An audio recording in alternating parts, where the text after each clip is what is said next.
Pasukan Houthi Yaman mengumumkan telah memulai fase keempat eskalasi terhadap pendudukan Israel.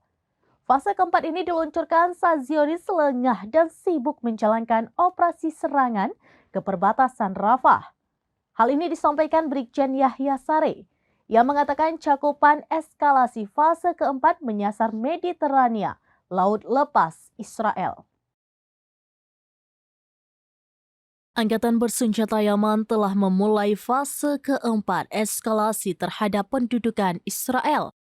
Fase keempat ini diluncurkan saat militer rezim Zionis sibuk menjalankan operasi serangan ke kota Rafah, perbatasan Palestina dan Mesir. Kabar ini disampaikan oleh juru bicara Angkatan Bersenjata Yaman, Brigadir Jenderal Yahya Saree pada Senin 13 Mei 2024. Yahya Saree menyebut fase keempat ini mengindikasikan bahwa operasi signifikan sebagai bagian dari fase tersebut akan segera dilakukan.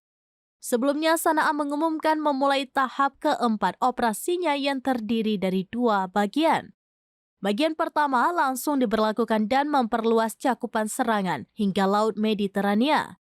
Dikutip dari Al-Mayadin via Tribun News pada Rabu 15 Mei 2024, Yahya Saree menyebut bagian kedua akan terjadi jika Israel nekat meluncurkan serangan ke Rafah. Kapal-kapal Zionis maupun sekutunya yang berada dalam jangkauan Angkatan Bersenjata Yaman akan dianggap sebagai target operasi yang sah. Yahya Saree mengatakan rincian baru mengenai kapal-kapal yang melanggar blokade yang diberlakukan oleh Yaman akan terungkap beberapa hari mendatang. Ia menegaskan dukungan ke Gaza bukan sekedar slogan untuk mendapat popularitas. Bahkan jutaan warga Yaman telah mempersiapkan diri untuk berperang jika Amerika selaku penyokong utama Israel melancarkan serangan darat ke negaranya.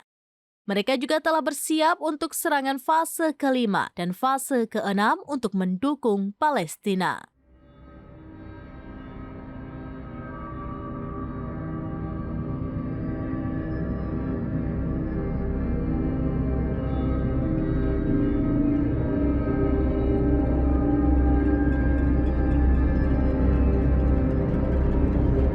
Demikian informasi terkini Syederalun. Saksikan terus beragam informasi lainnya. Jangan lupa like dan share seluruh akun serambines.com. Download Tribun X sekarang. Menghadirkan lokal menjadi Indonesia.